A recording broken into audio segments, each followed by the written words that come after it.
अल्हम्दुलिल्लाह अल्हम्दुलिल्लाहि वकफ़ा वस्सलातु वस्सलामु अला सय्यिदिल अंबिया अम्मा बाद औज़ु बिल्लाहिस समीइल अलीम मिनश शैतानिर रजीम बिस्मिल्लाहिर रहमानिर रहीम वलसौफ़ युअतीका रब्बुका फ़तरज़ा सदक़ल्लाहुल अज़ीम।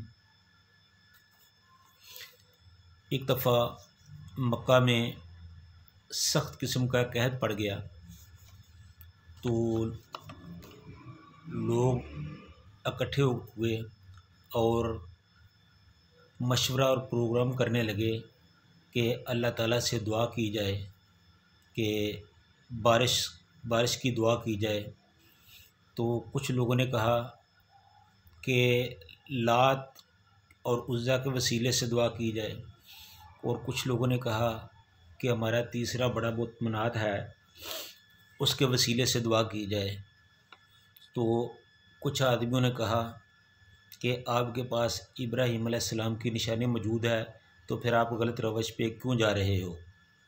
कुछ लोगों ने कहा कि इस बात का मकसद ये है कि आपका इशारा अबू तालिब की तरफ है। तो उस आदमी ने कहा कि हाँ, मैं यही कहना चाहता हूँ। तो वो सब लोग इकट्ठे होकर अबू तालिब के पास आए और उनसे आके कहा कि अबू तालिब, मक्के को कहत ने अपनी लपेट में ले रखा है, पानी की शदीद कमी है, हमारे बच्चे और हमारे जानवर पानी की कमी की वजह से प्यासे हैं। तो अल्लाह ताला से दुआ कीजिए कि अल्लाह ताला अपनी रहमत की बारिश नाज़िल फरमाए। तो अबू तालिब निकले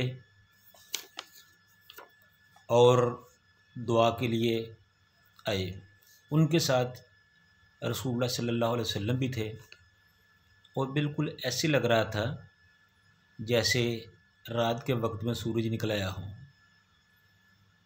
और भी बच्चे उनके साथ थे, लेकिन रसूलुल्लाह सल्लल्लाहु अलैहि वसल्लम की उन्होंने हाथ की उंगली पकड़ी हुई थी और उनके साथ आ रहे थे। और बताया जाता है कि वो अभी काबे का तवाफ़ कर रहे थे कि अचानक बादल आए और इतना बरसे कि हर तरफ पानी ही पानी हो गया। तो इसी तरह एक दफ़ा अबू तालिब रसूलुल्लाह सल्लल्लाहु अलैहि वसल्लम के साथ लेकर ज़ी हजाज के मेले की तरफ गए और वहाँ आप चल फिर रहे थे कि वापसी पर आपने रसूलुल्लाह सल्लल्लाहु अलैहि वसल्लम से प्यास का कहा कि मुझे अब दीजिए, मुझे प्यास लग रही है। और ज़िल हिजाज़ का जो मकाम था वो मक्का से तकरीबन 8-9 किलोमीटर के फ़ासले पर था। तो जब उन्होंने अबू तालिब ने प्यास के बारे में कहा तो रसूलुल्लाह सल्लल्लाहु अलैहि वसल्लम अपने सवारी से उतरे और वहाँ एक जगह पर खड़े होकर एक पत्थर के ऊपर अपना पाँव मारा तो उस पत्थर से पानी निकलना शुरू हो गया। पानी इंतहाई साफ़ और शफाफ किस्म का था। वो आपने चचा को दिया, उन्होंने भी पिया, आप सल्लल्लाहु अलैहि वसल्लम ने भी पिया, दूसरे लोगों ने भी पिया। इस तरह उन्होंने जी भर कर पानी पिया। और फिर जब आप सल्लल्लाहु अलैहि वसल्लम ने पूछा कि किसी और ने तो पानी नहीं पीना, जब साहब ने कहा कि हम सीर हो चुके हैं, तो फिर आप सल्लल्लाहु अलैहि वसल्लम ने उसी जगह पर उसी तरह फिर एड़ी मारी और वो जगह उसी तरह हो गई जिस तरह पहले थी, यानी पानी रुक गया।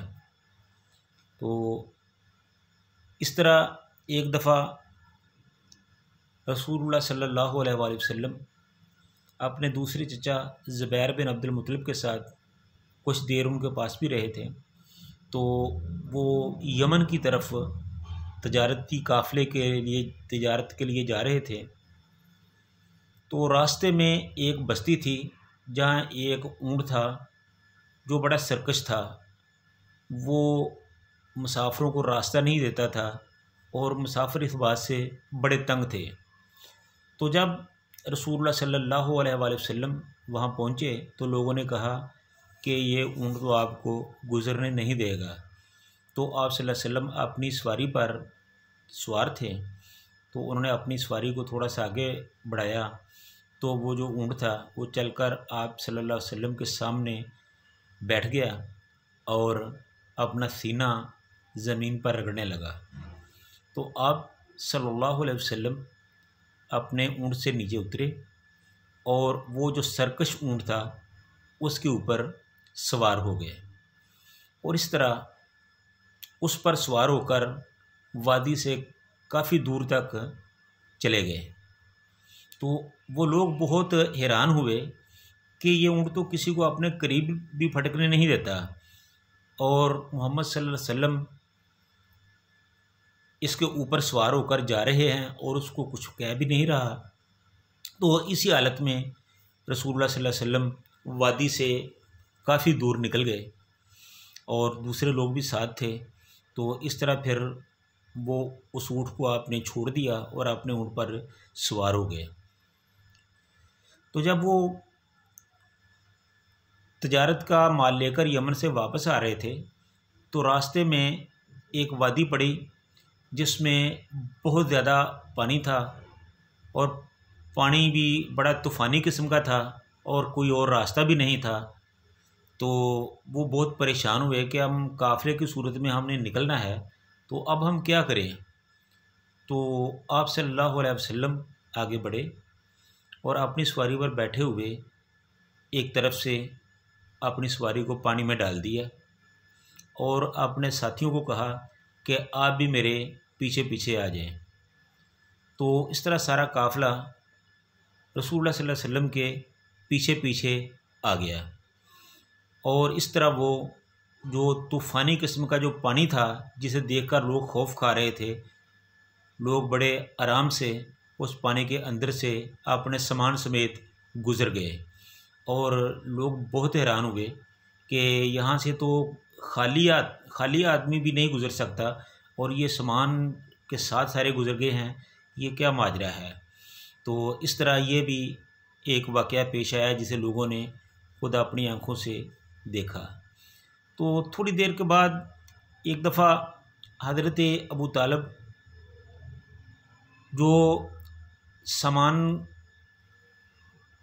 तजारत के लिए शाम की तरफ जाना चाहते थे, तो आप सल्लल्लाहु अलैहि वसल्लम ने उनसे फरमाइश की कि मैं भी आपके साथ जाना चाहता हूँ। तो आपने इतने प्यार से कहा था कि अबू तालिब इसको रद्द ना कर सके, तो वो आपको साथ ले जाने पर राज़ी हो गए। तो आप शाम की तरफ सफ़र कर रहे थे, रास्ते में लोगों ने देखा कि आप जब सफ़र कर रहे थे तो रास्ते में कहीं धूप ज़्यादा हो जाती तो बदली का एक टुकड़ा आपके ऊपर आ जाता और उसकी वजह से आप साए में हो जाते। दूसरे सब लोग धूप में होते और आप साए में होते और इसी तरह सफ़र जारी रहा। एक जगह पर काफ़िले ने पड़ाव किया तो वहाँ एक ईसाई राहिब था, उसकी खानका थी। वहाँ काफ़िले वालों ने पड़ाव किया तो वो राहिब बाहर निकला तो उसकी नज़र अचानक रसूलुल्लाह सल्लल्लाहु अलैहि वसल्लम पर पड़ी। तो आपने देखकर पूछा कि ये बच्चा किसके साथ है। तो अबू तालिब आए और कहा कि ये मेरे साथ हैं। तो उसने कहा कि ये कौन है। तो अबू तालिब ने कहा कि ये मेरा बेटा है। तो वो ईसाई राहिब कहने लगा कि ये मुमकिन नहीं, ये आपका बेटा नहीं हो सकता। अबू तालिब ने कहा कि ये क्यों मेरा बेटा नहीं हो सकता। तो ईसाई राहिब था जो वो कहने लगा कि इसमें वो तमाम निशानियां मौजूद हैं जो आखिरी नबी में होनी चाहिए।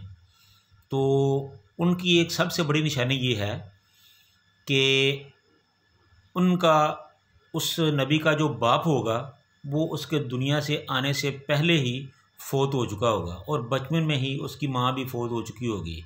तो इसलिए आप कैसे कह सकते हैं कि ये आपका बेटा है। तो अबू तालिब ने कहा कि नबी क्या होता है।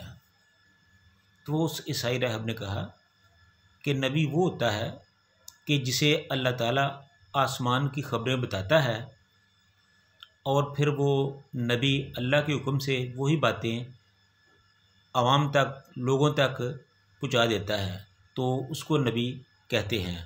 तो इसलिए हमारा ये दावा है, हमारा ये ख्याल है कि ये जो बच्चा है ये जो अल्लाह का आखिरी नबी है, ये यकीनन वही है। तो अबू तालिब ने इस बात का इकरार किया कि हाँ, ये मेरा बेटा नहीं बल्कि मेरा भतीजा है और ये मेरी सरपरस्ती में है। तो इस तरह उस ईसाई रहब ने कहा कि आप बिल्कुल ठीक कहते हो। तो ये इस तरह के इस सफ़र में और भी कई वाक़यात आए, जिसमें बहिरा रहब का वाक़या एक बहुत मशहूर वाक़या है। इसके आगे वो भी वाक़या आता है, लेकिन हमारी जो वीडियो है वो कुछ तवील हो रही है, तो हम अपने इस बयान को इन्हीं अल्फाज पर इक्तफ़ा करते हुए ख़त्म करते हैं। तो अल्लाह ताला से दुआ करते हैं कि अल्लाह हमें रसूलुल्लाह सल्लल्लाहु अलैहि वसल्लम की सीरत को समझकर उस पर अमल करने की तौफ़ीक़ अता फ़रमा। व आखिरु दावाना अनिल हम्दुलिल्लाहि रब्बिल आलमीन।